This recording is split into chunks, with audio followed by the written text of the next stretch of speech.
ಕರ್ತನ ಪರಿಶುದ್ಧ ನಾಮಕ್ಕೆ ಸ್ತೋತ್ರ ಉಂಟಾಗಲಿ. ಪ್ರೀತಿಯ ದೇವರ ಮಕ್ಕಳೇ, ಮತ್ತೆ ಈ ಲೈವ್ ಟಿ ಮೂಲಕ ಈ ಪ್ರಾರ್ಥನೆ ಸಮಯದಲ್ಲಿ ನಿಮ್ಮನ್ನು ಸಂಧಿಸುವುದಕ್ಕೆ ಯೇಸು ಸ್ವಾಮಿ ಕೊಟ್ಟಂಥ ಈ ಮಹಾಕೃಪೆಗಾಗಿ ನಾನು ಕರ್ತನಿಗೆ ಸ್ತೋತ್ರವನ್ನು ಸಲ್ಲಿಸ್ತೇನೆ. ಆಮೇನ್. ಅದೇ ರೀತಿ ಈ ಪ್ರಾರ್ಥನೆ ಸಮಯದಲ್ಲಿ ದೇವರ ವಾಕ್ಯವನ್ನು ಕೇಳುತ್ತಿರುವ, ನೋಡುತ್ತಿರುವ, ನಂಬುತ್ತಿರುವ ಪ್ರತಿಯೊಂದು ದೇವರ ಮಕ್ಕಳನ್ನು ಹೃದಯ ಅಂತರಾತ್ಮದಿಂದ ಯೇಸು ಕ್ರಿಸ್ತುವಿನ ನಾಮದಲ್ಲಿ ನಿಮ್ಮನ್ನು ಶುಭ ಕೋರುತ್ತೇನೆ, ನಿಮ್ಮನ್ನು ಆಶೀರ್ವದಿಸ್ತೇನೆ. ಆಮೇನ್. ಪ್ರೀತಿಯ ದೇವರ ಮಕ್ಕಳೇ, ನಿಮ್ಮ ಎಲ್ಲರಿಗೂ ಯೇಸು ಕ್ರಿಸ್ತುವಿನ ನಾಮದಲ್ಲಿ ಹ್ಯಾಪಿ ಕ್ರಿಸ್ಮಸ್, ಕ್ರೈಸ್ತ ಜಯಂತಿಯ ಶುಭಾಶಯಗಳು. ಈ ಸಂತೋಷದ ದಿನಗಳಲ್ಲಿ ಕರ್ತನಾದ ದೇವರು ನಿಮಗೂ ನಿಮ್ಮ ಕುಟುಂಬಗಳಿಗೆ ಆತನು ಯಾವಾಗಲೂ ನಿಮ್ಮನ್ನು ಸಂತೋಷವಾಗಿರುವಂತೆ ಕೃಪೆಯನ್ನು ಅನುಗ್ರಹಿಸಲಿ. ಆಮೇನ್. ಹಲ್ಲೆಲೂಯಾ. ಪ್ರೀತಿಯ ಮಕ್ಕಳೇ, ನಾವು ದೇವರ ಮಹಾಕೃಪೆಯಿಂದ ಈ ತಿಂಗಳು ಪೂರ್ತಿಯಾಗಿ ಈ ಪ್ರಾರ್ಥನೆ ಸಮಯದಲ್ಲಿ ಈ ಲೈವ್ ಟಿ ಮೂಲಕ ದೇವರು ಈ ತಿಂಗಳು ಕೊಟ್ಟಂಥ ವಾಗ್ದಾನಗಳನ್ನು ನಾವು ಧ್ಯಾನಿಸಿ ಆ ವಾಗ್ದಾನನ ಆಶೀರ್ವಾದವನ್ನು ಹೊಂದಿಕೊಳ್ಳುವಂತೆ ದೇವರು ಕೃಪೆ ಮಾಡ್ತಿದ್ದಾರೆ. ಈ ತಿಂಗಳು, ಈ ವರ್ಷದ ಕಡೇ ತಿಂಗಳು, ಈ ಡಿಸೆಂಬರ್ ತಿಂಗಳು ಸ್ವಾಮಿ ಹೇಳಿದ ವಾಕ್ಯ, ಕೃತಜ್ಞ ಸ್ಥಿತಿಯನ್ನು ಸಲ್ಲಿಸಿರಿ, ನಾನು ನಿಮಗೆ ಅದ್ಭುತಗಳನ್ನು ಉಪಕಾರಗಳನ್ನು ಮಾಡುವೆನು. ಆಮೇನ್. ಸ್ವಾಮಿ ಕೊಟ್ಟಂಥ ವಾಗ್ದಾನ ಈ 2025 ವರ್ಷದಲ್ಲಿ ಕಳೆದ 12 ತಿಂಗಳು ಸ್ವಾಮಿ ನಮ್ಮನ್ನು, ನಮ್ಮ ಕುಟುಂಬಗಳನ್ನು, ನಮ್ಮ ಮಕ್ಕಳನ್ನು, ನಮ್ಮ ಕಾರ್ಯಗಳನ್ನು, ನಮ್ಮ ಸೇವೆಗಳನ್ನು ದೇವರು ಅತಿಶಯವಾಗಿ, ದೇವರು ಅದ್ಭುತವಾಗಿ ನಡೆಸಿದ್ದಕ್ಕಾಗಿ ಈ ವರ್ಷ ಆತನು ಮಾಡಿದಂಥ ಒಂದೊಂದು ಉಪಕಾರವನ್ನು ನೆನೆಸಿ ನಾವು ಆತನಿಗೆ ಸ್ತೋತ್ರವನ್ನು, ಆತನಿಗೆ ಕೃತಜ್ಞತೆಯನ್ನು ಸಲ್ಲಿಸಬೇಕೆಂಬುದಾಗಿ ದೇವರ ಚಿತ್ತವಾಗಿದೆ. ಅದಕ್ಕೆ ಈ ಡಿಸೆಂಬರ್ ತಿಂಗಳ ಮಕ್ಕಳೇ, ಮಂತ್ ಆಫ್ ಥ್ಯಾಂಕ್ಸ್ ಗಿವಿಂಗ್, ಆಮೇಲೆ ದೇವರಿಗೆ ಕೃತಜ್ಞತೆಯನ್ನು ಸಲ್ಲಿಸುವಂಥ ಒಂದು ತಿಂಗಳಾಗಿ ಏಸಪ್ಪ ನಮಗೆ ಏರ್ಪಡಿಸಿಕೊಟ್ಟಿದ್ದಾರೆ. ಕಾರಣ ಈ 12 ತಿಂಗಳ ಪ್ರತಿ ಮಕ್ಕಳೇ ದೇವರು ಒಂದೊಂದು ನಿಮಿಷ, ಒಂದೊಂದು ಕ್ಷಣ, ಒಂದೊಂದು ದಿನವೂ ಕೂಡ, ಒಂದೊಂದು ತಿಂಗಳು ಕೂಡ ಆತ ನಮ್ಮನ್ನು ಕೈ ಹಿಡಿದು ವಾಗ್ದಾನ ಪ್ರಕಾರ, ಆತನ ವಾಕ್ಯದ ಪ್ರಕಾರ ನಮ್ಮನ್ನು ನಡೆಸ್ಕೊಂಬಂದಿದ್ದಾರೆ. ಈ ವರ್ಷ ಆರಂಭದಲ್ಲಿ ಅಂದರೆ ಜನವರಿ ತಿಂಗಳಲ್ಲಿ ಜೀವಂತವಾಗಿದ್ದವರು ಈ ವರ್ಷದ ಅಂತ್ಯ ಅಂದರೆ ಈ ಡಿಸೆಂಬರ್ ತಿಂಗಳಲ್ಲಿ ಅನೇಕರು ಜೀವಂತವಾಗಿಲ್ಲ. ನಾವು ಇವತ್ತು ಜೀವಂತವಾಗಿರೋದು ಕಾರಣ ನಮ್ಮ ಬಲವು, ನಮ್ಮ ಸಾಮರ್ಥ್ಯವಲ್ಲ, ಯೇಸು ಸ್ವಾಮಿಯ ಮಹಾಕೃಪೆ. ಆಮೇನ್. ಅದಕ್ಕಾಗಿಯೇ ಯೇಸು ಸ್ವಾಮಿ ಈ ತಿಂಗಳು ನಮಗೆ ಕೊಟ್ಟಂಥ ವಾಗ್ದಾನ, ನನಗೆ ಕೃತಜ್ಞ ಸ್ಥಿತಿಯನ್ನು ಸಲ್ಲಿಸಿರಿ, ನಾನು ನಿಮಗೆ ಅದ್ಭುತಗಳನ್ನು ಉಪಕಾರಗಳನ್ನು ಮಾಡುವೆನು. ನೀವು ಕೀರ್ತನೆ 103ನೇ ಅಧ್ಯಾಯ 2ನೇ ವಾಕ್ಯದಲ್ಲಿ ಓದಿ ನೋಡುವಾಗ, ಸ್ಲ್ಯಾಮ್ಸ್ 103:2 ಕೀರ್ತನೆಗಳು 103ನೇ ಅಧ್ಯಾಯ 2ನೇ ವಾಕ್ಯದಲ್ಲಿ ನೋಡುವಾಗ, ನನ್ನ ಮನವೇ ಕರ್ತನನ್ನು ಕೊಂಡಾಡು, ಆತನು ಮಾಡಿದ ಉಪಕಾರಗಳಲ್ಲಿ ಒಂದನ್ನು ಮರಿಬೇಡ. ಆಮೇನ್. ಹಲ್ಲೆಲೂಯಾ. ಪ್ರೀತಿ ದೇವರ ಮಕ್ಕಳೇ, ನಾವು ಮುಖ್ಯವಾಗಿ ಈ ಒಂದು ಕ್ರಿಸ್ಮಸ್ ಹಬ್ಬದ ದಿನಗಳಲ್ಲಿ ದೇವರಿಗೆ ಯಾತಕ್ಕಾಗಿ ಮತ್ತು ಯಾತಕ್ಕೋಸ್ಕರ ನಾವು ಆತನಿಗೆ ಸ್ತೋತ್ರವನ್ನು ಸಲ್ಲಿಸಬೇಕು ಅಥವಾ ಕೃತಜ್ಞ ಸ್ಥಿತಿಯನ್ನು, ಥ್ಯಾಂಕ್ಸ್ ಗಿವಿಂಗನ್ನು ಸಲ್ಲಿಸಬೇಕು ಎಂಬುದನ್ನು ನೋಡುವಾಗ, ನೀವು ಯೋಹಾನ ಬರೆದ ಪತ್ರಿಕೆ 3ನೇ ಅಧ್ಯಾಯ 16ನೇ ವಾಕ್ಯ, ಜಾನ್ 3:16, ಯೋಹಾನ ಬರೆದ ಪತ್ರಿಕೆ 3ನೇ ಅಧ್ಯಾಯ 16ನೇ ವಾಕ್ಯ. ನನ್ನ ಪ್ರೀತಿಯ ದೇವರ ಮಕ್ಕಳೇ, ಈ ಕ್ರಿಸ್ಮಸ್ ಹಬ್ಬದ ದಿನಗಳಲ್ಲಿ ಅನೇಕರು ಕ್ರೈಸ್ತರು ಅಂದ್ಕೊಂಡಿದ್ದಾರೆ, ನಾವು ಚೆನ್ನಾಗಿ ಹೊಸ ಬಟ್ಟೆ ಹಾಕಿ ಮನೆಗಳಿಗೆ ಡೆಕೋರೇಷನ್ ಮಾಡಿ ಸುಣ್ಣ ಬಣ್ಣ ಹೊಡೆದು ನಾವು ಒಳ್ಳೆಯ ಆಹಾರ ತಿಂದು ನಾವು ಚರ್ಚಿಗೆ ಬಂದುಬಿಟ್ರೆ ಹಬ್ಬದ ಮುಗಿದೋಯ್ತು, ಯೇಸು ಸ್ವಾಮಿ ತುಂಬ ಸಂತೋಷ ಪಡ್ತಾರೆ, ಅದನ್ನು ಮಹಿಮೆ ಪಡ್ತಾರೆ ಅಂದ್ಕೊಂಡಿದ್ದಾರೆ. ಇಲ್ಲ ಮಕ್ಕಳೇ, ನಾವು ದೇವರಿಗೆ ಕೊಡಬೇಕಾದ ಒಂದು ಮುಖ್ಯವಾದ ಕಾರ್ಯ ಈ ಹಬ್ಬದ ದಿನಗಳಲ್ಲಿ, ಈ ಒಂದು ಕ್ರಿಸ್ಮಸ್ ಹಬ್ಬದ ದಿನಗಳಲ್ಲಿ ಅಥವಾ ಈ ವರ್ಷದ ಕೊನೆಯ ದಿನಗಳಲ್ಲಿ ನಾವು ದೇವರಿಗೆ ಯಾತಕ್ಕಾಗಿ ನಾವು ಸ್ತೋತ್ರವನ್ನು ಸಲ್ಲಿಸಬೇಕು, ಆತನಿಗೆ ಕೃತಜ್ಞತೆ ಸಲ್ಲಿಸಿ ನೋಡಬೇಕಾದ್ರೆ ಯೋಹಾನ ಬರೆದ ಪತ್ರಿಕೆ 3ನೇ ಅಧ್ಯಾಯ 16ನೇ ವಾಕ್ಯ, ಜಾನ್ 3:16, ಅಲ್ಲಿ ದೇವರ ವಾಕ್ಯ ಪಡಿದೆ, ದೇವರು ಲೋಕದ ಮೇಲೆ ಎಷ್ಟೋ ಪ್ರೀತಿನಿಟ್ಟು ತನ್ನ ಒಬ್ಬನೇ ಮಗನನ್ನು ಕೊಟ್ಟನು. ಆತನನ್ನು ನಂಬುವ ಒಬ್ಬನಾದರೂ ನಾಶವಾಗದೆ ಎಲ್ಲರೂ ನಿತ್ಯ ಜೀವನ ಪಡೆಯಬೇಕೆಂದು ಆತನನ್ನು ಕೊಟ್ಟನು. ಹಲ್ಲೆಲೂಯಾ. ನನ್ನ ಪ್ರೀತಿಯ ಸಹೋದರ, ನನ್ನ ಪ್ರೀತಿಯ ಸಹೋದರಿ, ದೇವರ ಮಕ್ಕಳು ಈ ಒಂದು ಹಬ್ಬದ ದಿನಗಳಲ್ಲಿ ಅಥವಾ ಈ ವರ್ಷದ ಕೊನೆಯ ತಿಂಗಳಲ್ಲಿ ಯೇಸು ಸ್ವಾಮಿಗೆ, ದೇವರಿಗೆ ಯಾಕೆ ನಾವು ಕೃತಜ್ಞತೆ ಸಲ್ಲಿಸಬೇಕು, ಸ್ತೋತ್ರವನ್ನು ಸಲ್ಲಿಸಬೇಕು ನೋಡುವಾಗ ಇಲ್ಲಿ ವಾಕ್ಯ ಹೇಳಿದೆ, ದೇವರು ಲೋಕದ ಮೇಲೆ ಎಷ್ಟೋ ಪ್ರೀತಿನಿಟ್ಟು ತನ್ನ ಒಬ್ಬನೇ ಮಗನನ್ನು ಕೊಟ್ಟನು. ಆಮೇನ್. ಆತನನ್ನು ನಂಬುವ ಒಬ್ಬನಾದರೂ ನಾಶವಾಗದೆ ನಿತ್ಯ ಜೀವವನ್ನು ಪಡಿಬೇಕೆಂದು ಆತನು ಕೊಟ್ಟನು. ಹೌದು ಮಕ್ಕಳೇ, ನನ್ನ ಪ್ರೀತಿಯ ಸಹೋದರ, ನನ್ನ ಪ್ರೀತಿಯ ಸಹೋದರಿ, ಯೇಸು ಸ್ವಾಮಿ ಮಾತ್ರ 2000 ವರ್ಷ ಮುಂಚೆ ಈ ಲೋಕದಲ್ಲಿ ಹುಟ್ಟದಿದ್ದರೆ ಈ ಲೋಕದಲ್ಲಿರುವ ಪ್ರತಿಯೊಂದು ಮನುಷ್ಯರು, ಮಾನವ ಕುಲ ಅದು ನಾಶವಾಗ್ತಿತ್ತು. ಆದರೆ ಯೇಸು ಸ್ವಾಮಿ ಈ ಲೋಕಕ್ಕೆ ಬಂದು ನಮಗೆ ರಕ್ಷಣೆ ಕೊಟ್ಟು, ನಮಗೆ ವಿಮೋಚನೆ ಕೊಟ್ಟು, ಆತನ ಮಕ್ಕಳಾಗಿ ಮಾರ್ಪಡಿಸಿ ಇವತ್ತು ನಮ್ಮನ್ನು ಇಷ್ಟರ ಮಟ್ಟಿಗೆ ಆಶೀರ್ವದಿಸಿ ನಮ್ಮ ನಡೆಸ್ತಿದ್ದಾರೆ. ನಾವು ಎಲ್ಲರೂ ದೇವರಿಗೆ ಸ್ತೋತ್ರಗಳನ್ನು ಸಲ್ಲಿಸಬೇಕು. ಪ್ರೀತಿಯ ಸಹೋದರ, ಪ್ರೀತಿಯ ಸಹೋದರಿ, ಕ್ರಿಸ್ಮಸ್ ಹಬ್ಬ ಅಂದರೆ ಬರೀ ಹೊಸ ಬಟ್ಟೆ ಹಾಕೋದು ಅಥವಾ ಮನೆಗಳಿಗೆ ಸುಣ್ಣ ಬಳಿಯುವುದು ಅಥವಾ ಹೊಸ ಬಟ್ಟೆಯನ್ನು ಖರೀದಿ ಮಾಡಿ ಡೆಕೋರೇಷನ್ ಮಾಡಿ ಲೈಟಿಂಗ್ ಅರೇಂಜ್ ಮಾಡಿ ಅಥವಾ ನಾನ್ ವೆಜ್ ಊಟ ಮಾಡಿ, ಅಥವಾ ಎಷ್ಟೋ ಕ್ರೈಸ್ತರು ಈ ಕ್ರಿಸ್ಮಸ್ ಹಬ್ಬದ ದಿನದಲ್ಲಿ ಸಭೆಗೆ ಹೋಗಿ ದೇವರಿಗೆ ಆರಾಧನೆ ಮಾಡುವುದಿಲ್ಲ, ದೇವರಿಗೆ ಸ್ತೋತ್ರ ಕೃತಜ್ಞತೆ ಸಲ್ಲಿಸುವುದಿಲ್ಲ. ಈ ಹಬ್ಬ ದಿನದಲ್ಲಿ ರಜಾ ಅಂತ ಹೇಳಿ ಊರಿಗೆ ಹೋಗೋದು ಅಥವಾ ಟೂರ್ಗೆ ಹೋಗುವುದು, ಎಲ್ಲಾದರೂ ದೂರ ಟ್ರಾವೆಲ್ಸ್ ಪ್ರಯಾಣ ಮಾಡುವಂಥ ಸಮಯಗಳನ್ನು ವ್ಯರ್ಥವಾಗಿ ಕಳೀತಾರೆ. ಇನ್ನು ಎಷ್ಟೋ ಜನ ಈ ಕ್ರಿಸ್ಮಸ್ ಹಬ್ಬ ಅಂತ ಹೇಳಿ ಎಷ್ಟೋ ಕ್ರೈಸ್ತರು ಕುಡಿದು ಅನೇಕ ಪಾಪದ ಮಾಡಿ ದೇವರನ್ನ ಇನ್ನೂ ದುಃಖಪಡಿಸುವರಾಗಿ, ದೇವ್ರನ್ನ ಇನ್ನೂ ವೇದನೆ ಪಡಿಸುವರಾಗಿ, ದೇವ್ರನ್ನ ಇನ್ನೂ ಕೋಪವನ್ನು ಎಪ್ಪಿಸುವರಾಗಿ ಅನೇಕರು ಈ ಕಡೇ ದಿನಗಳಲ್ಲಿ, ಈ ಕ್ರಿಸ್ಮಸ್ ಹಬ್ಬದ ದಿನಗಳಲ್ಲಿ ದೇವ್ರನ್ನ ದುಃಖಪಡಿಸಿ ನೋಡ್ಬೋದು. ಆದರೆ ಪ್ರೀತಿಯ ದೇವ್ರ ಮಕ್ಕಳೇ ನೋಡಿ, ದೇವರು ಲೋಕದ ಮೇಲೆ ಎಷ್ಟೋ ಪ್ರೀತಿ ಇಟ್ಟು ತನ್ನ ಒಬ್ಬನೇ ಮಗನ ಕೊಟ್ಟನೋ, ಆತನ ನಂಬುವ ಒಬ್ಬನಾದರೂ ನಾಶವಾಗದೆ, ಅಂದರೆ ಆ ರಕ್ಷಕನಾಗಿ ದೇವರಾಗಿ ಹುಟ್ಟಿದ ಯೇಸು ಸ್ವಾಮಿನ ಯಾರೆಲ್ಲ ನಂಬುತ್ತಾರೋ ಅವ್ರಿಗೆ ನಿತ್ಯ ಜೀವವನ್ನು ಉಂಟು ಮಾಡಬೇಕಾಗಿ ದೇವರು ತನ್ನ ಒಬ್ಬನೇ ಮಗನನ್ನು ಈ ಲೋಕಕ್ಕೆ ಕಲಿಸ್ಕೊಡು. ಮಕ್ಕಳೇ, ದೇವರಿಗೆ ನಾವು ಸ್ತೋತ್ರ ಹೇಳಬೇಕು, ದೇವರಿಗೆ ಕೃತಜ್ಞತೆ ಸಲ್ಲಿಸಬೇಕು, ದೇವರಿಗೆ ನಾವು ಥ್ಯಾಂಕ್ಸ್ಗಿನ ಕಲಿಸಬೇಕು. ಅದುವೇ ನಾವು ಈ ಕ್ರಿಸ್ಮಸ್ ಹಬ್ಬದ ದಿನಗಳಲ್ಲಿ ಯೇಸು ಸ್ವಾಮಿಗೆ ನಾವು ಕೊಡುವಂಥ ದೊಡ್ಡ ಬಹುಮಾನವಾಗಿದೆ, ಅಂದರೆ ಗಿಫ್ಟ್ ಆಗಿದೆ. ಆಮೇನ್. ಯೇಸು ಸ್ವಾಮಿ ತಾನೇ ಹುಟ್ಟ ಹಬ್ಬ. ಆತನ ಆಲಯಕ್ಕೆ ಬಂದು ಆತನ ಆರಾಧಿಸಿ ಆತನ ನಾಮವನ್ನು ಕೊಂಡಾಡಬೇಕಲ್ವಾ, ಆತನ ಮಹಿಮೆಪಡಿಸಿ ಆತನ ಸಂತೋಷಪಡಿಸ್ಬೇಕಲ್ವಾ. ಆದರೆ ಈ ಹಬ್ಬದ ದಿನಗಳಲ್ಲಿ ಕೂಡ, ಈ ವರ್ಷದ ಕೊನೆಯ ದಿನಗಳಲ್ಲಿ ಕೂಡ ಎಷ್ಟೋ ಜನ ಸಭೆಗೆ ಹೋಗ್ತಾ ಇಲ್ಲ, ಆರಾಧನೆ ಮಾಡ್ತಾ ಇಲ್ಲ, ಪ್ರಾರ್ಥನೆ ಕೂಟಗಳಲ್ಲಿ ಭಾಗಿಯಾಗ್ತಾಯಿಲ್ಲ. ತುಂಬ ಜನ ಕೇಳಿದ್ರೆ ಮನೆಯನ್ನು ನಾವು ಶುದ್ಧ ಮಾಡ್ತಾಯಿದ್ದೀವಿ, ಹಬ್ಬಕ್ಕೆ ಮನೆಗಳನ್ನು ಡೆಕೋರೇಷನ್ ಮಾಡ್ತಾಯಿದ್ದೀವಿ, ಪೇಂಟಿಂಗ್ ಮಾಡ್ತಾಯಿದ್ದೀವಿ, ಶಾಪಿಂಗ್ ಹೋಗ್ತಾಯಿದ್ದೀವಿ, ಪರ್ಚೇಸ್ ಮಾಡ್ತಾಯಿದ್ದೀವಿ, ಊರಿಗೆ ಹೋಗ್ತಾಯಿದ್ದೀವಿ. ಎಷ್ಟು ದುಃಖವಾದ ಕಾರ್ಯ ಅಲ್ವಾ, ಎಷ್ಟು ವೇದನೆಯಾದ ಕಾರ್ಯ ಅಲ್ವಾ. ನನ್ನ ಪ್ರೀತಿಯ ಸಹೋದರ, ನನ್ನ ಪ್ರೀತಿಯ ಸಹೋದರಿ, ಮತ್ತೆ ಈ ಮಾತನ್ನು ನಿಮಗೆ ಜ್ಞಾಪಕ ಮಾಡೋದಕ್ಕೆ ನನ್ನ ಆಸೆಯುಳ್ಳನಾಗಿದ್ದೇನೆ. ಈ ವರ್ಷ ಜನವರಿಯಲ್ಲಿ ಇದ್ದಂಥ ಎಷ್ಟೋ ಜನ ಈ ಡಿಸೆಂಬರಲ್ಲಿ ಜೀವಂತವಾಗಿಲ್ಲ, ಮನೇಲಿ ಹೋಗಿ ಸೇರಿಕೊಂಡಿದ್ದಾರೆ. ಆದರೆ ನೀವು ನಾವು ಇವತ್ತು ಕೂಡ ಜೀವಂತವಾಗಿದ್ದೀವಿ ಅಂದರೆ, ಸುರಕ್ಷಿತವಾಗಿದ್ದೀವಿ ಅಂದರೆ, ಆರೋಗ್ಯವಾಗಿ ಇದ್ದೀವಿ ಅಂದರೆ, ಸಮಾಧಾನ, ಸಂತೋಷ, ನೆಮ್ಮದಿ, ಆಸರಾಗಿದೆ ಅಂದರೆ ದೇವರ ಕೃಪೆ. ಆದ್ದರಿಂದ ಆತನು ಮಾಡಿದ ಉಪಕಾರಗಳಲ್ಲಿ ಒಂದನ್ನು ಮರಿಬೇಡ.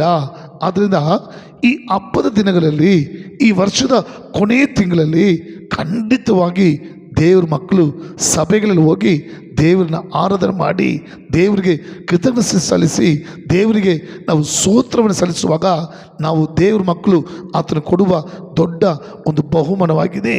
ಒಬ್ಬರಿಗೆ ಬರ್ತ್ಡೇ ಅಂದರೆ ಒಬ್ಬರಿಗೆ ಹುಟ್ಟುಹಬ್ಬ ಇದ್ದರೆ ನಾವು ಗಿಫ್ಟ್ ಕೊಡ್ತೀವಲ್ಲ, ಬಹುಮಾನ ಕೊಡ್ತೀವಲ್ಲ, ಆದರೆ ಯೇಸು ಸ್ವಾಮಿಗೆ ದೇವ್ರ ಮಕ್ಕಳು ಕೊಡುವ ದೊಡ್ಡ ಗಿಫ್ಟು, ದೊಡ್ಡ ಬಹುಮಾನ ಏನು ಗೊತ್ತಾ?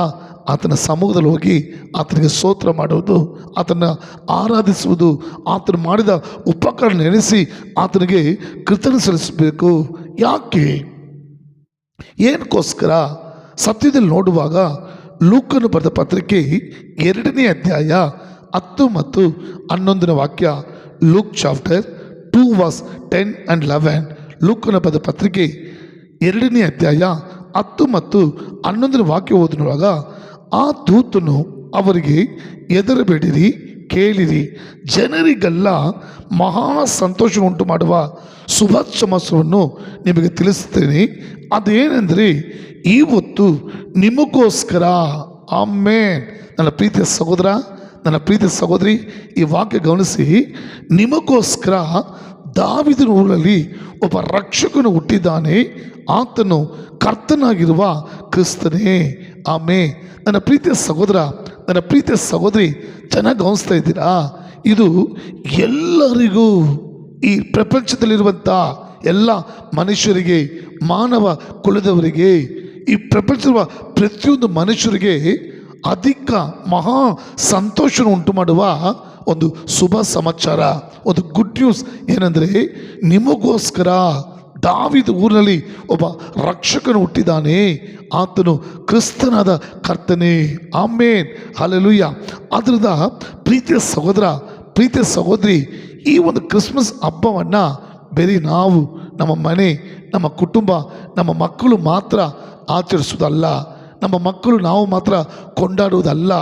ಎಲ್ಲ ಜನರು ಸೇರಿ ದೇವರನ್ನ ಕೊಂಡಾಡಬೇಕು, ದೇವರ ನಾಮನ್ನು ನಾವು ಮಹಿಮೆ ಪಡಿಸಬೇಕು. ಯಾಕಂದರೆ ಎಲ್ಲ ಜನರಿಗೆ ಮಹಾ ಸಂತೋಷವನ್ನು ಉಂಟು ಮಾಡುವ ಒಂದು ಶುಭ ಸಮಾಚಾರ. ಯೇಸು ಸ್ವಾಮಿ ಈ ಲೋಕದಲ್ಲಿ ನಮಗೋಸ್ಕರ ಹುಟ್ಟಿದನು, ರಕ್ಷಕನಾಗಿ ನಮ್ಮನ್ನು ರಕ್ಷಿಸುವುದಕ್ಕೋಸ್ಕರ, ನಿತ್ಯ ಜೀವನ ಕೊಡುವುದಕ್ಕೋಸ್ಕರ ದೇವರು ಕುಮಾರನಾಗಿ ಈ ಲೋಕದಲ್ಲಿ ಯೇಸು ಎಂಬ ಹೆಸರಲ್ಲಿ ಹುಟ್ಟಿದ್ದಾನೆ. ಆದ್ದರಿಂದ ಈ ಕ್ರಿಸ್ಮಸ್ ಹಬ್ಬವನ್ನು ಬರೀ ನಾವು, ನಮ್ಮ ಮನೆಯವರು, ನಮ್ಮ ಕುಟುಂಬದವರು, ನಮ್ಮ ಸಭೆಯವರು ಮಾತ್ರ ಅಲ್ಲ, ಎಲ್ಲರೂ ಸೇರಿ ದೇವರನ್ನ ಕೊಂಡಾಡಬೇಕು, ದೇವರ ನಾಮವನ್ನು ಮಹಿಮೆಪಡಿಸಬೇಕು, ಆತನಿಗೆ ಕೃತಜ್ಞತೆ ಸಲ್ಲಿಸಿ ಆತನ ಮಹಿಮೆಪಡಿಸಬೇಕು. ಚೆನ್ನಾಗಿ ಗಮನಿಸ್ತಿದ್ದೀರಾ ಪ್ರೀತಿ ಮಕ್ಕಳೇ? ಅದಕ್ಕೋಸ್ಕರನೇ ನಾನು ಸಭೆ ಮಕ್ಕಳಿಗೆ, ದೇವರ ಮಕ್ಕಳಿಗೆ, ರಕ್ಷಣೆ ಹೊಂದಿದವರಿಗೆ, ಕ್ರೈಸ್ತರಿಗೆ ಕೊಡುವ ಆಲೋಚನೆ ಅಂದರೆ, ಈ ಹಬ್ಬದ ದಿನಗಳಲ್ಲಿ ನಿಮ್ಮ ಸಂಬಂಧಿಕರಾಗಿರ್ಬೋದು, ನಿಮ್ಮ ಸ್ನೇಹಿತರಾಗಿರ್ಬೋದು, ನಿಮ್ಮ ಜೊತೆ ಕೆಲಸ ಮಾಡೋರಾಗಿರ್ಬೋದು, ಅಥವಾ ನಿಮ್ಮ ಜೊತೆ ಸ್ಕೂಲ್ ಕಾಲೇಜಲ್ಲಿ ಓದೋರಾಗಿರ್ಬೋದು, ಅಥವಾ ನೀವು ಇರುವ ಬೀದಿ ಪಕ್ಕದ ಮನೆಯಾಗಿರ್ಬೋದು, ಎಷ್ಟೋ ಜನ ರಕ್ಷಣೆ ಹೊಂದಿಲ್ಲ, ಯೇಸು ಸ್ವಾಮಿ ಬಗ್ಗೆ ತಿಳಿದುಕೊಂಡಿಲ್ಲ. ಅನೇಕರು ಯೇಸು ಸ್ವಾಮಿನ ದೇವರಾಗಿ ಅಂಗೀಕಾರ ಮಾಡಿಕೊಂಡಿಲ್ಲ. ನಿಮ್ಮ ರಿಲೇಷನ್ ಆಗಿರ್ಬೋದು, ನಿಮ್ಮ ಸ್ನೇಹಿತರಾಗಿರ್ಬೋದು, ನಿಮ್ಮ ಜೊತೆ ಕೆಲಸ ಓದುವಂಥರಾಗಿರ್ಬೋದು, ಅಥವಾ ನಿಮ್ಮ ಪಕ್ಕದ ಮನೆಯವರಾಗಿರ್ಬೋದು, ಯಾವತ್ತಾದರೂ ಅವ್ರಿಗೆ ಮನೆ ಕರೆದು ಈ ಹಬ್ಬದ ದಿನದಲ್ಲಿ ಈ ಒಂದು ಶುಭ ಸಮಾಚಾರವನ್ನು, ಈ ಒಂದು ಗುಡ್ ನ್ಯೂಸನ್ನು ಅವ್ರಿಗೆ ಯೇಸು ಸ್ವಾಮಿ ಬರೀ ಕ್ರೈಸ್ತರಿಗೆ ಮಾತ್ರ ಇಲ್ಲ, ಎಲ್ಲರಿಗೋಸ್ಕರ ಆತನು ಈ ಲೋಕದಲ್ಲಿ ರಕ್ಷಕನಾಗಿ ಹುಟ್ಟಿದ್ದಾನೆ, ಇದು ಎಲ್ಲರಿಗೂ ಮಹಾ ಸಂತೋಷ ಉಂಟು ಮಾಡುವ ಸಮಾಚಾರ ಎಂಬುದಾಗಿ ತಿಳಿಸುವುದಕ್ಕೆ ಯಾವತ್ತಾದರೂ ನಾವು ಪ್ರಯಾಸ ಪಟ್ಟಿದ್ದೀವಾ? ಯಾವತ್ತಾದರೂ ನಾವು ಆಸೆ ಪಟ್ಟಿದ್ದೀವಾ? ಯಾವತ್ತಾದರೂ ಈ ಯೋಚನೆ ನಮ್ಮಲ್ಲಿ ಬಂದಿದೆಯಾ? ಬೇರೆ ಕ್ರಿಸ್ಮಸ್ ಹಬ್ಬ ಅಂದರೆ ಮನೆಗೆ ಪೈಂಟ್ ಮಾಡೋದು, ಲೈಟ್ ಡೆಕೋರೇಷನ್ ಮಾಡೋದು, ಸ್ಟಾರ್ ಹಾಕೋದು, ಕುಡಿಯೋದು, ಒಳ್ಳೆ ಸಿಹಿ ತಿಂಡಿ ಮಾಡೋದು, ನಾವು ನಾನ್ ವೆಜ್ ತಿನ್ನೋದು, ಅಥವಾ ಹೋಟ್ಲಿಗೆ ಹೋಗೋದು, ಪಿಕ್ನಿಕ್ ಹೋಗೋದು ಅಲ್ಲ ಪ್ರಿಯ ಮಕ್ಕಳೇ. ಈ ದೇವರಿಗೆ ನಾವು ಕೊಡಬೇಕಾದ ಒಂದು ಬಹುಮಾನ ಏನು? ನಾವು ದೇವರಿಗೆ ಕೊಡಬೇಕಾದ ಒಂದು ಗಿಫ್ಟ್ ಏನು? ಆತನಿಗೆ ಹುಟ್ಟಹಬ್ಬಕ್ಕೆ ದೇವ್ರ ಮಕ್ಕಳು ಸಲ್ಲಿಸಬೇಕಾದ ಬಹುಮಾನ ಏನು? ಎಲ್ಲರೂ ಸೇರಿ ಈ ಸಂತೋಷವನ್ನು ಅನುಭವಿಸುವಾಗ, ಆತನ ನಾಮನ್ನು ಮಹಿಮೆಪಡಿಸುವಾಗ ದೇವರು ಎಷ್ಟು ಸಂತೋಷ ಪಡ್ತಾರಲ್ವಾ? ಕಾರಣ ನೋಡಿ ಮಕ್ಕಳೇ, ಯಾಕೆ ದೇವರು ರಕ್ಷಕನಾಗಿ ಈ ಭೂಮಿಯಲ್ಲಿ ಹುಟ್ಟಬೇಕು. ಆಮೇನ್. ಆ ದೇವರು ಪರಲೋಕನ ಬಿಟ್ಟು, ಅಲ್ಲಿ ವಾಕ್ಯ ನೋಡುವಾಗ ದೇವರು ಲೋಕದ ಮೇಲೆ ಎಷ್ಟೋ ಪ್ರೀತಿ ಇಟ್ಟು ತನ್ನ ಒಬ್ಬನೇ ಮಗನನ್ನು ಈ ಭೂಮಿಗೆ ಕಲಿಸ್ಕೊಟ್ರು ಮಕ್ಕಳೇ. ಆಮೇನ್. ಕಾರಣ ಆ ಮಗನದ ಯೇಸು ಸ್ವಾಮಿನ ನಂಬುವಂಥ ಒಬ್ಬರು ಕೂಡ ನಾಶವಾಗದೆ ನಿತ್ಯ ಜೀವ ಪರಲೋಕ ರಾಜ್ಯಕ್ಕೆ ಬಾಧ್ಯಸುವುದಕ್ಕಾಗಿ ಆತನು ಕೊಟ್ಟನು. ಆಮೇನ್. ಹಲ್ಲೆಲೂಯಾ. ಎರಡನ್ನೂ ನೋಡುವಾಗ ಈ ಒಂದು ಕ್ರಿಸ್ಮಸ್ ಹಬ್ಬ ಬರೀ ಕ್ರೈಸ್ತರಿಗೆ, ಬರೀ ನಮಗೆ, ನಮ್ಮ ಕುಟುಂಬಕ್ಕೆ, ನಮ್ಮ ಮನೆ ಮಕ್ಕಳಿಗೆ ಮಾತ್ರ ಅಲ್ಲ, ಎಲ್ಲರಿಗೂ ಮಹಾ ಸಂತೋಷ ಉಂಟು ಮಾಡುವ ಒಂದು ಸಮಾಚಾರ. ಅಂದರೆ ನಿಮಗೋಸ್ಕರ, ನಮ್ಮ ಎಲ್ಲರಿಗೋಸ್ಕರ ದಾವೀದ ಊರಿನಲ್ಲಿ ರಕ್ಷಣೆ ಹುಟ್ಟಿದ್ದಾನೆ. ಆತನ ಕರ್ತನಾದ ಕ್ರಿಸ್ತುವೇ. ಯಾಕೆ ದೇವರು ರಕ್ಷಕನಾಗಿ ಈ ಭೂಮಿಯಲ್ಲಿ ಹುಟ್ಟಬೇಕು ಎಂಬುದಾಗಿ ನೋಡುವಾಗ ಸತ್ಯವೇದದಲ್ಲಿ ಮತ್ತೇನು ಬರೆದ ಪತ್ರಿಕೆ 1ನೇ ಅಧ್ಯಾಯ 23ನೇ ವಾಕ್ಯ, ಮ್ಯಾಥ್ಯೂ 1:23. ನನ್ನ ಪ್ರೀತಿಯ ದೇವ್ರ ಮಕ್ಕಳೇ, ಚೆನ್ನಾಗಿ ಗಮನಿಸ್ತಾ ಇದ್ದೀರಾ? ಈ ತಿಂಗಳು ಪೂರ್ತಿಯಾಗಿ ಮಂತ್ ಆಫ್ ಥ್ಯಾಂಕ್ಸ್ ಗಿವಿಂಗ್, ದೇವರಿಗೆ ಕೃತಜ್ಞತೆ ಸಲ್ಲಿಸುವಂಥ ತಿಂಗಳು, ದೇವರಿಗೆ ಸ್ತೋತ್ರವನ್ನು ಸಲ್ಲಿಸಿ ಆತನ ನಾಮವನ್ನು ಮಹಿಮೆ ಪಡಿಸುವ ಒಂದು ತಿಂಗಳಾಗಿದೆ. ಈ ಕ್ರಿಸ್ಮಸ್ ಹಬ್ಬದ ದಿನಗಳಲ್ಲಿ ಕೂಡ ಮನೆಯಲ್ಲಿ ಸುಮ್ಮನೆ ಕಾಲ ಕಳೆಯದೆ, ಅಥವಾ ನಾವು ನಮಗೆ ಮಾತ್ರ ಹಬ್ಬವನ್ನು ಮನೆಯೊಳಗೆ ಆಚರಣೆ ಮಾಡಿಕೊಳ್ಳದೆ, ಸಭೆಗೆ ಹೋಗದೆ, ದೇವರನ್ನ ಆರಾಧನೆ ಮಾಡದೆ, ಎಷ್ಟೋ ಸಭೆಗಳಲ್ಲಿ ಈ ಕ್ರಿಸ್ಮಸ್ ಹಬ್ಬದ ಒಂದು ಪ್ರಾರ್ಥನಾ ಕೂಟವನ್ನು, ಒಂದು ಆರಾಧನೆ ಇಟ್ಟಿರ್ತಾರೆ. ಆದರೆ ದೇವ್ರ ಮಕ್ಕಳೇ ಸಭೆಗೆ ಹೋಗಲ್ಲ, ಮನೆಯಲ್ಲಿ ಅಡುಗೆ ಮಾಡಿಕೊಂಡು, ಕೆಲಸ ಮಾಡಿಕೊಂಡು, ಅಲ್ಲೇ ಪಿಕ್ನಿಕ್ ಹೋಗಿ, ಟೂರ್ಗೆ ಹೋಗಿ, ಹಿಂಗೆ ಕಾಲವನ್ನು ವ್ಯರ್ಥ ಮಾಡಿ, ಅದು ದೇವರಿಗೆ ಸಂತೋಷ ಅಲ್ಲ, ಅದು ದೇವರಿಗೆ ಮಹಿಮೆ ಅಲ್ಲ, ಅದು ನಾವು ದೇವರಿಗೆ ಕೊಡುವ ಗಿಫ್ಟು ಒಳ್ಳೆಯದಲ್ಲ. ನಾವು ಸಭೆಗೆ ಬಂದು ದೇವರ ಒಂದು ಹಬ್ಬದ ದಿನದಲ್ಲಿ ಆತನ ಆರಾಧಿಸುವಾಗ, ಆತನ ಸ್ತುತಿಸುವಾಗ, ಕೃತಜ್ಞತೆ ಸಲ್ಲಿಸುವಾಗ, ಆತನ ನಾಮವನ್ನು ಮಹಿಮೆ ಪಡಿಸುವಾಗ ಕರ್ತನು ಎಷ್ಟು ಸಂತೋಷ ಪಡ್ತಾರೆ, ಕರ್ತನು ಎಷ್ಟು ಮಹಿಮೆ ಪಡ್ತಾರೆ, ಕರ್ತನು ಎಷ್ಟು ನಮ್ಮಲ್ಲಿ ಹರ್ಷೋಳ್ಳರಾಗಿರ್ತಾರೆ. ಆಮೇಲೆ ಆದ್ದರಿಂದ ಯಾಕೆ ದೇವರು ಈ ಭೂಮಿಯಲ್ಲಿ ರಕ್ಷಕನಾಗಿ ಹುಟ್ಟಬೇಕೆಂದಾಗ ಮತ್ತೇನು ಬರೆದ ಪತ್ರಿಕೆ 1ನೇ ಅಧ್ಯಾಯ 23ನೇ ವಾಕ್ಯ, ಆಮೇಲೆ ಮ್ಯಾಥ್ಯೂ 1:23. ಮತ್ತೇನು ಬರೆದ ಪತ್ರಿಕೆ 1ನೇ ಅಧ್ಯಾಯ 23ನೇ ವಾಕ್ಯ, ಆಮೇಲೆ ಅಲ್ಲಿ ವಾಕ್ಯ ಪಡೆದೆ, ದೇವರು ನಮ್ಮ ಕೂಡ ಇದ್ದಾನೆ ಎಂದು ಈ ಹೆಸರಿನ ಅರ್ಥ. ಆಮೇಲೆ ಪ್ರೀತಿ ಮಕ್ಕಳೇ, ಸ್ವಾಮಿ ಯಾಕೆ ಈ ಭೂಮಿಯಲ್ಲಿ ರಕ್ಷಣೆಗೆ ಹುಟ್ಟಿದಂದರೆ ಇಮ್ಮಾನುವೇಲ್ ಅಂದರೆ ದೇವರು ನಮ್ಮ ಕೂಡ ಇದ್ದಾನೆ, ದೇವರು ನಮ್ಮ ಸಂಗಡ ಇದ್ದಾನೆ ಎಂಬುದಾಗಿ ಈ ಹೆಸರಿನ ಅರ್ಥ.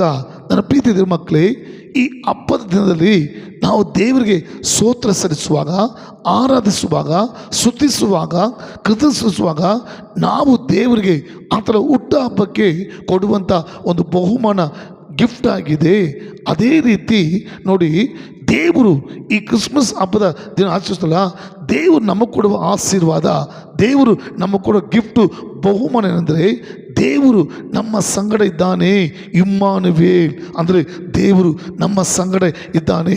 ಆತನು ಸದಾಕಾಲ ನಮ್ಮ ಸಂಗಡ ಇರುವುದಕ್ಕಾಗಿ ಆತನು ದೇವರಾಗಿದ್ದರೂ ಕೂಡ ರಕ್ಷಕನಾಗಿ ಈ ಭೂಮಿಯಲ್ಲಿ ಹುಟ್ಟಿ ನಮ್ಮ ಸಂಗಡ ಸದಾಕಾಲ ಇರುವಾತನಾಗಿದ್ದಾನೆ. ಹಲ್ಲೆಲೂಯಾ. ದೇವರು ನಮ್ಮ ಸಂಗಡ ಇದ್ದು ಏನು ಮಾಡ್ತಾನೆ? ಹಲ್ಲೆಲೂಯಾ. ಒಂದು ವೇಳೆ ನೀವು ಪ್ರಶ್ನೆ ಇರ್ಬೋದು, ಇವತ್ತು ತುಂಬ ಜನ ಕ್ರಿಸ್ಮಸ್ ಹಬ್ಬ ಅಂದರೆ ಅರ್ಥನೇ ಗೊತ್ತಿಲ್ಲದೆ ಅವತ್ತೇ ಕುಡಿಯೋದು, ಅವತ್ತೇ ಪಾಪ ಮಾಡೋದು, ಅವತ್ತೇ ದೇವನ ತುಂಬ ದುಃಖ ವೇದನೆ ಪಡಿಸೋದು, ದೇವ ನಾಮನ ದೂಷಣ ಪಡುವಂತೆ ನಾವು ನಡ್ಕೊಳ್ಳೋದು ಎಷ್ಟು ದುಃಖಕರವಾದ ವಾಕ್ಯ, ಎಷ್ಟು ದುಃಖಕರವಾದ ಒಂದು ಕಾರ್ಯ. ಸತ್ಯವೇದ ಹೇಳ್ಬಿಟ್ಟಿದೆ, ಸತ್ಯವನ್ನು ತಿಳಿದುಕೊಳ್ಳುವಿರಿ, ಸತ್ಯವು ನಿಮ್ಮನ್ನು ಬಿಡುಗಡೆ ಮಾಡ್ತದೆ. ಪ್ರೀತಿ ಮಕ್ಕಳೇ, ನೋಡಿ ನಾವು ಯಾಕೆ ಈ ತಿಂಗಳು ದೇವರಿಗೆ ಸ್ತೋತ್ರ ಸಲ್ಲಿಸಬೇಕು? ಯಾಕೆ ಹಬ್ಬದ ದಿನಗಳಲ್ಲಿ ಸಭೆಗೆ ಹೋಗಿ ಕುಟುಂಬವಾಗಿ ಎಲ್ಲರೂ ಸೇರಿ ಆತನ ಆರಾಧಿಸಿ ಸ್ತುತಿಸಿ ಮಹಿಮೆ ಪಡಿಸಬೇಕು? ಹಲ್ಲೆಲೂಯಾ. ಚೆನ್ನಾಗಿ ಗಮನಿಸ್ತಿದ್ದೀರಾ? ದೇವರು ನಮ್ಮ ಸಂಗಡ ಇದ್ದು ಏನು ಮಾಡ್ತಾನೆ?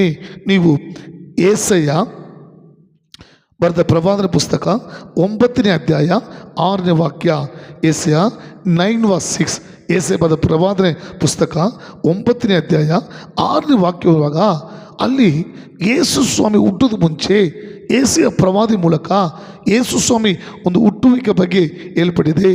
ಆತನ ಕೊಡಲ್ಪಟ್ಟದ ನಾಮಗಳು, ಹೆಸರುಗಳು, ಆತನ ಸ್ವಭಾವಗಳ ಕುರಿತು ಅಲ್ಲಿ ಬರೆಯಲ್ಪಟ್ಟಿದೆ. ಅಲ್ಲಿ ಏಸಿಯ 9:6 ವಾಕ್ಯದಲ್ಲಿ 5 ಕಾರ್ಯಗಳನ್ನು ನಾವು ನೋಡ್ತೀವಿ. ಒಂದು, ಯೇಸು ಸ್ವಾಮಿ ಅದ್ಭುತ ಸ್ವರೂಪನೋ. ಆಮೇಲೆ ನನ್ನ ಪ್ರೀತಿಯ ದೇವ್ರ ಮಕ್ಕಳೇ, ಯೇಸು ಸ್ವಾಮಿ ರಕ್ಷಕನು ಮಾತ್ರ ಅಲ್ಲ, ಯೇಸು ಸ್ವಾಮಿ ಇಮಾನುವೇಲ್, ನಮ್ಮ ಸಂಗಡ ಇರುವುದು ಮಾತ್ರ ಅಲ್ಲ, ಯೇಸು ಸ್ವಾಮಿ ನಮ್ಮನ್ನು ಪಾಪದಿಂದ ಬಿಡಿಸುವುದು ಮಾತ್ರ ಅಲ್ಲ, ಆತನು ಅದ್ಭುತ ಸ್ವರೂಪನೋ. ಪ್ರೀತಿಯ ದೇವ್ರ ಮಕ್ಕಳೇ, ಯೇಸು ಸ್ವಾಮಿ ನಿಮ್ಮ ಹೃದಯದಲ್ಲಿ ಹುಟ್ಟಿರುವುದು ನಿಜವಾದರೆ ಪ್ರತಿದಿನ ಪ್ರತಿ ಕ್ಷಣ ನಿಮ್ಮ ಜೀವಿತದಲ್ಲಿ ದೇವರು ಅದ್ಭುತ ಸ್ವರೂಪನಾಗಿ ಅದ್ಭುತಗಳನ್ನು ನೋಡ್ತೀರಾ. ಇವತ್ತು ಅನೇಕ ಜನ, ಸ್ವಾಮಿ ನಾನು ಎಷ್ಟು ಅದ್ಭುತ ಎದುರು ನೋಡ್ತೀನಿ, ಅತಿಶಯ ನೋಡ್ತೀನಿ, ನನ್ನ ಜೀವನದಲ್ಲಿ ನಾನು ಎದುರು ನೋಡುವ ಅದ್ಭುತ ನಡೀತ ವೇದ ಪಡ್ಬೋದು. ಆದರೆ ಯೇಸು ಸ್ವಾಮಿ ನಮ್ಮ ಹೃದಯದಲ್ಲಿ ಹುಟ್ಟಿರುವುದು ನಿಜವಾಗಿದ್ದರೆ ಆತನು ಅದ್ಭುತ ಸ್ವರೂಪನು ಪ್ರತಿದಿನ ಪ್ರತಿಯೊಂದು ಕಾಲದಲ್ಲಿ ಅದ್ಭುತಗಳನ್ನು ಮಾಡುವ ದೇವರಾಗಿರ್ತಾರೆ. ಎರಡನೇದು, ಆಲೋಚನಾ ಕರ್ತನೋ. ಆಲೋಚನಾ ಕರ್ತನೋ. ಪ್ರೀತಿ ಮಕ್ಕಳೇ, ಪ್ರತಿಯೊಂದು ಕಾಲದಲ್ಲಿ ಕೂಡ ನಮಗೆ ದೇವರು ಆಲೋಚನೆ ಕೊಡುವ ದೇವರಾಗಿದೆ, ಕೌನ್ಸಿಲಿಂಗ್ ಕೊಡುವ ದೇವರಾಗಿದ್ದಾರೆ. ಒಂದೊಂದು ಕಾರ್ಯದಲ್ಲಿ ನಾವು ಮಾಡಬೇಕಾದ, ನಡಿಬೇಕಾದ, ಇರಬೇಕಾದ ಕಾರ್ಯಗಳಲ್ಲಿ ದೇವರು ನಮಗೆ ಆಲೋಚನೆ ಕರ್ತನಾಗಿದ್ದು ನಮಗೆ ಪ್ರತಿ ಕಾಲದಲ್ಲಿ ಆಲೋಚನೆ ಕೊಡೋದು. ಯಾಕಂದರೆ ಇವತ್ತು ತುಂಬ ಕುಟುಂಬಗಳಲ್ಲಿ, ತುಂಬ ದೇವ್ರ ಮಕ್ಕಳಿಗೆ ಆಲೋಚನೆ ಇಲ್ಲದೆ ಅನೇಕರು ಬಿದ್ದು ಹೋಗ್ತಾ ಇದ್ದಾರೆ, ಅನೇಕರು ದೇವರಿಂದ ಹಿಂದೆ ಹೋಗ್ತಿದ್ದಾರೆ, ಅನೇಕರು ಪಾಪದಲ್ಲಿ ಬಿದ್ದು ಹೋಗ್ತಿದ್ದಾರೆ. ಆಲೋಚನೆ ಕರ್ತನು ಪ್ರತಿದಿನ ಪ್ರತಿ ಕಾರ್ಯಗಳಲ್ಲಿ ದೇವರು ನಮಗೆ ಆಲೋಚನೆ ಕೊಟ್ಟು ನಡೆಸುವ ದೇವರಾಗಿದ್ದಾರೆ. ಮೂರನೇದಾಗಿ, ಪರಾಕ್ರಮಿಯಾದ ದೇವರು.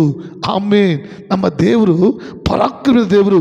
ನಮಗೆ ವಿರೋಧವಾಗಿ ಎದ್ದು ಕ್ರಿಯೆ ಮಾಡ್ತಿರುವ ಸೈತನ ವಿರೋಧವಾಗಿ ಆತನು ಪರಾಕ್ರಮ ದೇವರಾಗಿದ್ದು ನಮಗೋಸ್ಕರ ಯುದ್ಧ ಮಾಡಿ ನಮಗೆ ಜಯ ಕೊಡುವ ದೇವರಾಗಿದ್ದಾರೆ. ನಮ್ಮ ದೇವರು ಸಾಧಾರಣವಾದ ದೇವರಲ್ಲ, ಸಮಾಧಾನ ಪ್ರಭು ನಿಜ, ಕರುಣುಳ್ಳ ದೇವರು ನಿಜ, ದಯವುಳ್ಳ ದೇವರು ನಿಜ, ಅದೇ ಸಮಯದಲ್ಲಿ ಪರಾಕ್ರಮವುಳ್ಳ ದೇವರಾಗಿದ್ದಾರೆ. ನಮಗೆ ವಿರೋಧವಾಗಿ ಎದ್ದಲುವಂಥ ಶತ್ರುಗಳನ್ನ ನಿರ್ಮೂಲ ಮಾಡಿ ನಮಗೆ ಜಯ ಕೊಡುವ ದೇವರಾಗಿದ್ದಾರೆ. ನಾಲ್ಕನೇದು, ನಿತ್ಯ ತಂದೆ. ಯಾವಾಗಲೂ ಆತನೇ ದೇವರು, ಆತನೇ ರಕ್ಷಕನು, ಆತನೇ ತಂದೆ. Is the unchanged god. ಆತನು ನಿನ್ನೆ ಇವತ್ತು ಎಂದು ಯಾವತ್ತಿಗೂ ಬದಲಾವಣೆ ಆಗಿರೋ ದೇವರು. ಸತ್ಯ ಪಡೆದೆ ಯೇಸು ಸ್ವಾಮಿ ನಿತ್ಯ ತಂದೆ. ಆತನೇ ರಕ್ಷಕನು, ಆತನೇ ದೇವರು, ಆತನೇ ನಮಗೆ ತಂದೆಯಾಗಿದ್ದ ಮಕ್ಕಳೇ. ಐದನೇದಾಗಿ, ಸಮಾಧಾನ ಪ್ರಭು. ನಮ್ಮ ಜೀವಿತದಲ್ಲಿ ಪ್ರೀತಿದ ಮಕ್ಕಳೇ, ಯೇಸು ಸ್ವಾಮಿ ಈ ಭೂಮಿಯಲ್ಲಿ ನಮ್ಮ ಸಂಗಡ ಇದ್ದು ಏನು ಮಾಡ್ತಾರೆ ಅಂದರೆ, ಆತ ನಮಗೆ ಸಮಾಧಾನ ಕೊಡುವ ದೇವರು, ನೆಮ್ಮದಿ ಸಂತೋಷವನ್ನು ಕೊಡುವ ದೇವರು, ನಮ್ಮನ್ನು ಆಶಿಸುವ ದೇವರು. ಇವತ್ತು ಎಷ್ಟೋ ದೇವ್ರ ಮಕ್ಕಳು ಮಾತುಗಳು ಕೇಳ್ತೀವಲ್ಲ, ಸಮಾಧಾನನೇ ಇಲ್ಲ, ನೆಮ್ಮದಿಯೇ ಇಲ್ಲ, ಸಂತೋಷನೇ ಇಲ್ಲ, ಆಶೀರ್ವಾದ ಇಲ್ಲ. ಇನ್ನು ಯೇಸು ಸ್ವಾಮಿ ನಿಮ್ಮ ಹೃದಯದಲ್ಲಿ ಹುಟ್ಟಿಲ್ಲ, ಹುಟ್ಟೋದಕ್ಕೆ ಇನ್ನು ನೀವು ಜಾಗ ಕೊಟ್ಟಿಲ್ಲ. ಇವತ್ತು ಯೇಸು ಸ್ವಾಮಿಗೆ ನಿಮ್ಮ ಹೃದಯದಲ್ಲಿ, ನಿಮ್ಮ ಜೀವಿತದಲ್ಲಿ ಜಾಗ ಕೊಡುವುದಾದರೆ ಆತ ನಿಮಗೆ ಸಮಾಧಾನವನ್ನು, ಸಂತೋಷವನ್ನು, ನೆಮ್ಮದಿಯನ್ನು, ಆಶೀರ್ವಾದವನ್ನು ಕೊಡುವುದೇವರಾಗಿದ್ದಾರೆ. ನೋಡಿದ್ರ, ಇಷ್ಟೊಂದು ದೇವರು ಈ ಲೋಕದಲ್ಲಿ ಹುಟ್ಟಿ ನಮ್ಮ ಸಂಗಡ ಇದ್ದು ಇಷ್ಟೊಂದು ಆಶೀರ್ವಾದ ಕೊಡುವ ದೇವರಾಗಿದ್ದಾರೆ. ನಾವು ಆತನಿಗೆ ಎಷ್ಟು ಸ್ತೋತ್ರ ಸಲ್ಲಿಸಿದ್ರು ಕೂಡ, ಎಷ್ಟು ಕೃತಜ್ಞತೆ ಸಲ್ಲಿಸಿದ್ರು ಕೂಡ, ಎಷ್ಟು ಥ್ಯಾಂಕ್ಸ್ ಹೇಳಿದ್ರು ಕೂಡ ಸಾಕಾಗುವುದಿಲ್ಲ. ಈ ಹಬ್ಬದ ದಿನಗಳಲ್ಲಿ ಕುಟುಂಬವಾಗಿ, ಸಭೆಯಾಗಿ ಎಲ್ಲರೂ ಸೇರಿ ದೇವರ ಆಲಯದಲ್ಲಿ ಬಂದು ದೇವರನ್ನ ಮಹಿಮೆಪಡಿಸಿ, ಅದೇ ರೀತಿ ಸಾಧ್ಯವಾದರೆ ಸಭೆಗೆ ಹೋಗ್ಬಿಟ್ಟು ಬಂದು ನಿಮ್ಮ ಮನೆಗಳಲ್ಲಿ, ನಿಮ್ಮ ಕುಟುಂಬದಲ್ಲಿ ಸ್ನೇಹಿತರು, ನೆಂಟರು, ಸಂಬಂಧಿಕರು, ಅಕ್ಕಪಕ್ಕದವರು, ಜೊತೆ ಕೆಲಸ ಮಾಡೋರು, ಹೋದರು ರಕ್ಷಣೆ ಹೊಂದಿರಲಿ, ಮನೆಯಲ್ಲಿ ಬರ ಮಾಡಿಕೊಂಡು ಈ ಗುಡ್ ನ್ಯೂಸನ್ನು ಅವ್ರಿಗೆ ಹೇಳಿ, ನಿಮ್ಮದು ಆದಷ್ಟು ಒಂದು ಹೊತ್ತು ಊಟನೋ ಅಥವಾ ಕೇಕೋ ಏನೋ ಕೊಟ್ಟು ಸುವಾರ್ತೆನ ಸಾರಿರಿ. ಈ ಸಂತೋಷ ಅವರು ಹೊಂದ್ಕೊಳ್ಳಿ, ಈ ರಕ್ಷಣೆ ಅವರು ಹೊಂದ್ಕೊಳ್ಳಿ, ಈ ಆಶೀರ್ವಾದನ ಅವರು ಹೊಂದ್ಕೊಳ್ಳಿ. ಒಪ್ಪಿಸ್ಕೊಳ್ಳೋಣವಾ? ಪ್ರಾರ್ಥನೆ ಮಾಡೋಣವಾ? ದೇವರಿಗೆ ಥ್ಯಾಂಕ್ಸ್ ಹೇಳೋಣವಾ? ಪ್ರೀತಿಯ ಪರಲೋಕ ತಂದೆಯೇ, ನಮ್ಮ ಕರ್ತನಾದ ಯೇಸುವೆ ಅಪ್ಪ, ಈ ವರ್ಷದ ಕೊನೆಯ ತಿಂಗಳಲ್ಲಿದೆ ಅಪ್ಪ, ಇದು ಹಬ್ಬದ ದಿನಗಳಿದೆ ಸ್ವಾಮಿ, ಸಂತೋಷಕರವಾದ ದಿನ ಅಪ್ಪ. ಅಪ್ಪ, ನಿಮ್ಮಿದೆ ಸಂತೋಷವನ್ನು ಉಂಟು ಮಾಡೋ ದಿನಗಳಾಗಿದೆ ಸ್ವಾಮಿ. ಇದು ಈ ವಾಕ್ಯವನ್ನು ಕೇಳಿ ಯಾರೆಲ್ಲ ಈ 12 ತಿಂಗಳು ಯೇಸು ಸ್ವಾಮಿ ನಮ್ಮ ಜೀವಿತದಲ್ಲಿ, ನಮ್ಮ ಕುಟುಂಬದಲ್ಲಿ, ಆಮೆ ನಮ್ಮ ಸೇವೆಗಳಲ್ಲಿ, ನಮ್ಮ ಕಾರ್ಯಗಳಲ್ಲಿ ಮಾಡಿದ ಎಲ್ಲ ಉಪಕಾರ ನೆನೆಸಿ ಸ್ತೋತ್ರ ಮಾಡ್ತಿದ್ದಾರೋ, ಕೃತಜ್ಞತೆ ಮಾಡ್ತಿದ್ದಾರೋ, ಥ್ಯಾಂಕ್ಸ್ ಸಲ್ಲಿಸ್ತಾರೋ, ಅಷ್ಟು ಜೀವನದಲ್ಲಿ ಕರ್ತನೇ ಇವಾಗ ಹೇಳ್ಪಟ್ಟಂಥ 5 ವಿಧವಾದ ಆಶೀರ್ವಾದಗಳು ಅವ್ರ ಜೀವನ ಅದ್ಭುತ ಸ್ವರೂಪನೇ, ಆಲೋಚನೆ ಕರ್ತನೆ, ಪರಾಕ್ರಮದ ದೇವರೇ, ನಿತ್ಯ ತಂದೆ, ಸಮಾಧಾನ ಪ್ರಭುವೇ, ಅವ್ರ ಜೀವನದಲ್ಲಿ 5 ವಿಧದ ಕ್ರಿಯೆಗಳು, ಆಶೀರ್ವಾದಗಳು ಉಂಟಾಗಲಿ ಸ್ವಾಮಿ. ಆ ರೀತಿ ಮಾಡಿಬಿಡಿದ ಸ್ತೋತ್ರ. ಎಲ್ಲ ಘನ ಸ್ತುತಿ ಮಹಿಮೆ ನಿಮ್ಮ ಒಬ್ಬರಿಗೆ ಸಲ್ಲಿಸ್ತೀನಿ ನಮ್ಮ ಜೀವ ತಂದೆಯೇ, ಆಮೇನ್.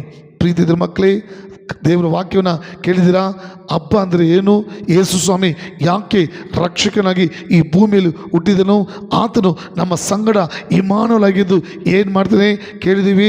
ಅನೇಕರಿಗೆ ಈ ಶುಭ ಸಮಾಚಾರವನ್ನು, ಅನೇಕರಿಗೆ ಸಂತೋಷ, ರಕ್ಷಣೆ ಉಂಟು ಮಾಡೋ ಕಾರ್ಯವನ್ನು ಸಾರಿರಿ. ದೇವರು ನಿಮ್ಮನ್ನು ಆಶೀರ್ವದಿಸಲಿ. God bless you. ಮತ್ತೊಂದು ಸರಿ wish you happy Christmas. God bless you.